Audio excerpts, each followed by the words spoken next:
fuel sources of cancer. Give us a diagnosis of our current modern industrialized lifestyle and really help the folks that are listening today connect the dots of what are the primary sources of, large amounts of calories containing glucose inside of our lifestyle. And also let's get into, beyond diet, let's just talk a little bit about, sedentary lifestyle and the amount of stress that's there and how those things play into it as well. Well, now we're back on the prevention side. So all of those things that you just mentioned are critical for preventing cancer from happening in the first place. I mean, we're only concerned about treating it after you have cancer. But if you don't have cancer, you don't have to ever worry about the kinds of treatments. Or if you can live a diet and lifestyle that would keep your mitochondria healthy so that you don't get a transition from oxphos to fermentation, then the probability of getting cancer will be significantly reduced. So, but this is the balance act you have to recognize. How do we know that? How do we know that if we have the right diet and lifestyle, that we will significantly reduce our risk for ever having to deal with cancer in the first place? And we know that from our historic evaluation of tribes, human tribes that live according to their ancient ways. And there have been a number of people who have investigated Aboriginal peoples. These are peoples who still live in non-Western side. They're in jungles, or they're in desert, or they're in the Arctic. Modern day hunter-gatherer tribes. Yeah, like Inuits from Canada and Alaska. You have, well, now today they're massively unhealthy. A lot of sugar, a lot of alcohol today, but it wasn't that way before. Yeah. So those folks were living. In fact, there was comments that Inuits, Eskimos never get cancer, and they eat fatty blubber, and they eat whales, and they eat seals, and they eat fish, and they eat this kind of stuff, and they don't eat many vegetables because where you're going to go when it's 40 below zero to get a piece of fruit. But in the summer, certainly they could gather some of these things up. But the great physician, humanitarian Albert Schweitzer, recorded the African tribes had no cancer. He looked for 40,000 people were evaluated. He couldn't find any cancer. So what are these guys doing? They were pretty much following a lot of physical exercise, very low carbohydrate foods that they were eating, and they had a very different diets and lifestyles. So during the Paleolithic period of our past, where did we didn't farm. We were hunter-gatherers. Hunter, what does that mean? Hunter. You're killing stuff and eating it. You're gathering nuts and berries whenever you could seasonally. We now know from research, most of those folks were always in a state of ketosis, what we call nutritional ketosis, where blood sugars are low and ketones are elevated because there's no carbohydrates, very few carbohydrates in our diets. You don't get much carbohydrate eating organic meat, internal organs. You don't get much carbohydrates eating natural. You could get a little bit from berries, but they'd be seasonal. Tubers. So you don't really. Yeah, I mean, but you're not farming them. So the Neolithic period is when civilization started. Basically, when we started farming and growing food in a location where people would gather around the food. But even then, there was a lot of exercise, and the kinds of foods that wheats and corns and rice and this kind of stuff. They were not high glycemic varieties of these foods. We have now made super sweet rice, corn, wheats, and now we've even processed them into called highly processed carbohydrates with zero nutritional benefit, all high carbohydrate. And this with a diet and lifestyle that we have today is absolutely the cause of almost all of our chronic diseases. What are they? Type 2 diabetes, obesity, cardiovascular disease, cancer, dementia. These are all related to diet and lifestyle. Yeah, there's a few guys that might have a genetic predisposition to one of these things or another, but the majority of the folks, it's ourselves. And, people blame our genes. It's not, our genes are doing exactly what they evolved to do, store energy. We evolved as a species that was hungry all the time. We were always tracking down food to get to find out we needed to store energy. It's hard to store energy when you're eating only meats and certain vegetables that have very, very few, highly processed carbs. So now you take that same metabolism and you throw it into a new environment where you have massive amounts of highly processed carbohydrates, minimal amounts of exercise and energy, and you get fat. All right? Because we evolved to store energy, and the genes that allowed us to survive on the planet as a species are now counterproductive to our health because we're in a totally new environment, killing us and causing an enormous amount of our financial resources to be thrown into managing chronic diseases, most of which are caused by a diet and minimal exercise and consumption of highly processed foods, and it's convenient. Okay, how many people are sitting in traffic jams in every major city in this country? Rush hour, you're sitting in traffic jams. You're sucking down on a high carbohydrate coffee, a muffin. You're driving the car. You get into work. You sit in front of a computer. You run home. The kids are crying. You got to put something in the microwave real quick that's highly processed. You give it to the kids. You get childhood obesity. You get chronic diseases, and you start creating all these problems that were very new to our society. And now you're going to come out with billions of dollars trying to figure out how I'm going to stop obesity, how I'm going to stop type 2 diabetes, how I'm going to stop cancer, what am I doing about dementia, and we're not taking charge of what we know we should be doing. So we have institutions will come in and say, oh, take that pill, take this pill. We're going to treat you with this and treat you with that. But the real cause of it all, you got to go back to prevention. Okay? And it's hard. I'm not saying this is easy. I mean, the way we're running our society today, everybody's on the go all the time.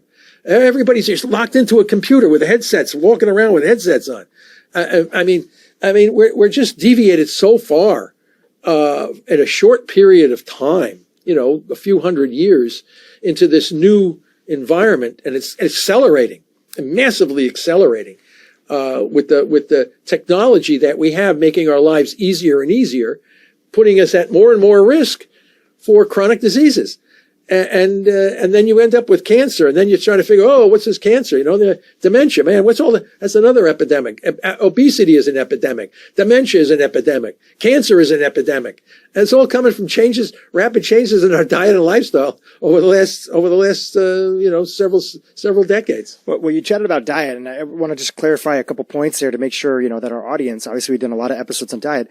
It's not that you're saying that, obviously carbohydrates and sugar can't be a part of a healthy diet. We're really talking about getting those sources from whole foods and making sure that our total calories from those sources are stayed within reason, which generally, if you avoid ultra processed foods, especially high fructose sweetened, drinks, ultra concentrated fruit juices, things like that, fast food, if you're generally going to stay away from that and eat and focus on whole foods and good amount of protein, you're going to be okay with the combination of not having a sedentary lifestyle. Would you agree?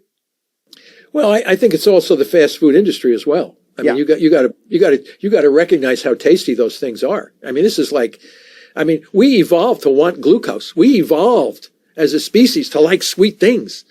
And now we have so much of it everywhere. I mean, you take some of those Subway sandwiches or whatever whatever these big hero sandwiches. I mean, they've got so much sugar in the bread, you can't call it bread, right? So they have to call it a pastry, a confectionery. That's not natural, but man, does it taste good. It's unbelievable. You ever have a McDonald's quarter pounder? You tremble while you eat it. So damn good. I mean, it's not like we're making foods that people, oh, I don't want to eat that. Oh, are you kidding me? I mean, that stuff is really good stuff. I mean, you wash it down with a big milkshake. You gotta love it, right? You get those new Domino's pizzas. I mean, they're full of sugar in the tomato sauce. I mean, the bread's full of sugar. Everything is full of sugar. But man, does it taste good? Because we evolved to like that stuff. So it's not like because it was rare. It was hard to find. Yes. And our technology allows us to make sugary. We found a mutation in corn years ago, the sugary gene. So the corn kernels could make a lot more sugar. and then you can make sweet corn. Right? So everything is sweet, and then you process in the high fructose corn syrups, and you mix that in with everything else you're eating. And it's not like this stuff doesn't taste good, man. This stuff is really, really tasty. Sure, which is why it's so hard to take a step back from it. Yes. And it does take some level of personal, willpower to pull back, especially if we're addicted. But I will say this. The temptations are everywhere. The temptations are everywhere, but your taste buds do change when you start to shift away from a lot of those foods. And I want to say, for anybody who's struggling with it, 100% it's hard. And you start to crave whole and healthy foods. It doesn't mean that I don't like sweets, just like the other person that's around there. But your tolerance for them shifts. And also, Tony Robbins used to say this back in the day, but nothing tastes as good as being healthy feels. When you feel great, because your sleep is great. Now, diet is tough, and it's one of those things that a lot of people struggle with, and you have to find the diet that you can stick to, and you manage calories and make sure you don't overeat, right? And there's a lot of different diets that can work there. One thing I do want to highlight on is that this is also tough, but this does feel like it's a good insurance policy. This is from the work of Sachin Panda, one of the top researchers in sort of circadian rhythm, and he shared this paper the other day looking at the role of exercise. It was titled "The Role of Exercise in Obesity-Related Cancers." I'll share it over with you, the current evidence and biological mechanisms. And essentially, he shared this graphic on Twitter, and it was basically saying that exercise is one of the best insurances against cancer. And the premium, just from the evidence of what we have today, is that 30 minutes a day of sweating genuinely makes a difference. Would you agree, for a lot of people, that in the category of prevention, one of the top things they can do today, in addition to the stuff that we talked about, diet, which of course is hard, exercise is hard too, but anybody can start to get more exercise in their life, and that will also help them in the prevention against cancer? Yeah, I agree. Anything that you feel that you found as supportive for you and your lifestyle? Well, yeah, I think, I'm at a university where all the kids are young, and they're in the gym jumping around. They all want to look like the Adonis. They're perfect bodies. They're just like, I said, put 50 years and life on those bodies and see what happens. but no, I agree. But I think walking is probably one of the best exercises. Yeah, walking is underrated. Walking is easy because you don't have to go to a gym. You can just walk around the block, or walk around a reservoir, or walk around something. People want to swim. Swimming is excellent, but you got to go to a swimming pool somewhere.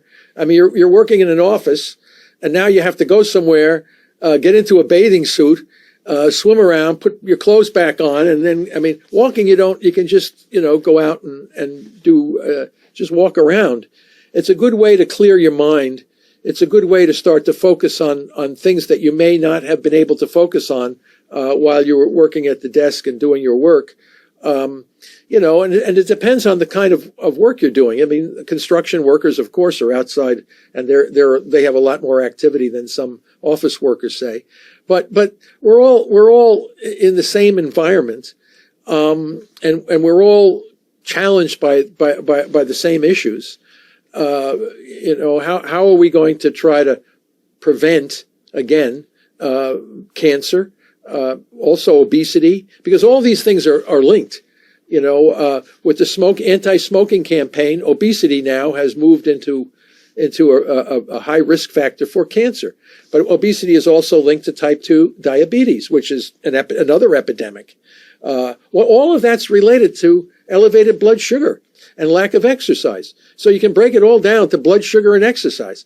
If your blood glucose levels are too high and you don't exercise, you're going to get fat, and you're going to put yourself at risk for systemic inflammation. The great tragedy I see is the little kids that are adolescents, that are preteens are getting obese. This should never happen, because those poor folks are already shutting their long-term longevity down. They're going to be dead in their 40s and 50s. They're not going to live to be 70 and 80. Super unfortunate. They're all going to be dead soon. Not all, but a lot of them are going to die prematurely from this, and they don't think there's a problem with this. And we can't never allow our society to think it's okay to see a little kid that's obese. It's not okay. Okay? Because that, unless you don't care about, health issues. And then, as you age, you put on weight. Mainly because you're not as active as you were when you were young. And the hormones in your body that burn energy become less and less, and you start to store fat. So I mean, it's a lifestyle change, but man, it's really cutting the life. It's really reducing overall survival for a lot of people in our society. And they're saying that some of the kids today being born are not going to live as long as some of their grandparents, say for example. Yeah. So you have a lot of this that has to do, but again, we're focusing on cancer, which is a real deadly a type of situation that causes a tremendous amount of stress on people. And we can manage that. I think we can do a better job than we're doing right now. Yeah. Sleep is important. Obviously, there's been a lot that's written on the topic of sleep when it comes to lifestyle and how important that is when it comes to maintaining good metabolic health in the prevention category.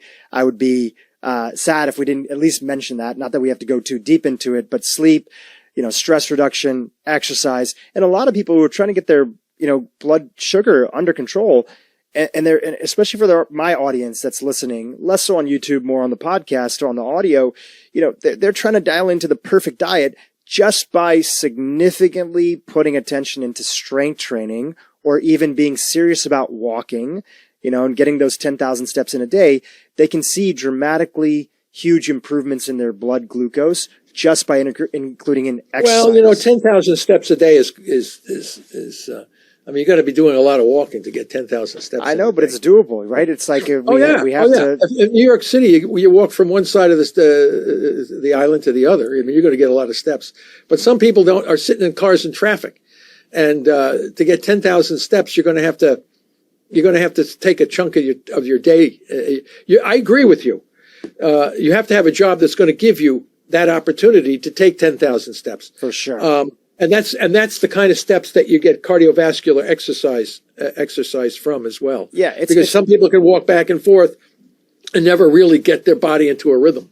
Yeah, and it's all hard. And part of this is that if you're a business owner or you're somebody that employs people, you want to be thinking about how can you even create a work environment that's more flexible and allows individuals. Of course, people are doing walking desk and other things, but the whole thing is hard. Diet's hard. Dialing in your sleep is hard.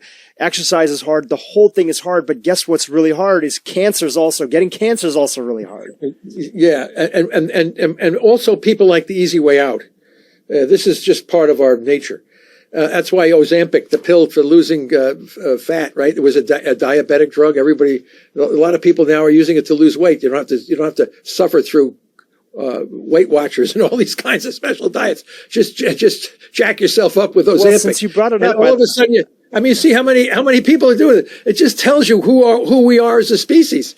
We don't want to walk. We want to just inject ourselves with Ozempic, lose the weight so we can look good. Well, let me ask you about it. Right? That's who we are, right? That's who we are. We've done a few episodes where different people have shared their take on something like Ozempic, right? And obviously this is a podcast that's all about really embracing, diet, lifestyle factors that are there. But if somebody was considering something like Ozempic, and there's other, GLP, I forgot exactly what they're called, GLP, anyways, if that was going to significantly help somebody reduce weight. Now there's a bunch of other concerns like long-term side effects, which we don't know. Also the loss, Peter Attia writing about the loss of lean muscle mass, which is an important part of helping you keep your blood glucose under control. But let's say if that was one of the solutions that was available to them, besides the fact that they have to be on it for the rest of their life, otherwise they're going to gain back the weight, would you see that as one of the tools in the toolbox to lower our risk of cancer, since obesity is so directly, correlated with obesity and cancer, have that correlation that's there? Yeah, I can't speak to that. I haven't tested Ozempic in my cancer models. Yeah. So I can't really. I talk only a lot of what I've researched and what I've done in the lab. Sure. And see the results. I appreciate myself. that. Yeah, I thought because you brought it up, I was going to ask you about it. No, but I brought it up because I know members of our species would love to do things that don't require too much effort on their part. A pill, the taking of a pill. Why should I have to do a ketogenic diet when I can take a pill? In fact, we've always talked about the ketogenic diet and a pill. And for the epilepsy, my friend John Rowe, who had gave a big lecture one time on can we find a ketogenic diet on a pill? And because why should we have to suffer eating foods that may not be palatable just so we can have this health benefit? But I think this is the easy way out. Do you want to prevent cancer? Do you want to treat cancer by doing metabolic therapy, or is it just simply easier for you to go into the oncology ward, sit down in a lounge chair, and have someone infuse a poisonous chemical into your veins, or sitting in a chair and have them mark an area on your body where they can zap you with a radiation? That's a hell of a lot easier than doing the kinds of things that would also manage the disease, but it's going to require a significant input and activity on your part. So there's those who want to be participatory in their health, and people who don't want to be participatory in their health. And they just want to don't have the resources, or are in a situation where they literally are working 3 or 4 jobs and they can't think. And that's obviously now where we get back to this idea of, of course, there's personal responsibility for everybody who's listening today, who probably more likely than not has some resources to make some changes in their life. But really, if we want to be able to get this out to everybody, we're going to have major institutions and potentially the government really fundamentally having a completely different approach to health in society. I'm not holding my breath for that to happen, but that's going to have to happen. Otherwise, we have a split in society. There's a whole group of people that are getting a lot healthier, which is a very small percentage of the population. And there's a whole group of people that are getting super unhealthy very quickly. Yes. And I think, this is the thing. People need to know what's putting them at risk. And a lot of times they do know, but they really don't have the resources not to do what they're doing. So it's really, I don't know, it's a tough question. It's a tough situation.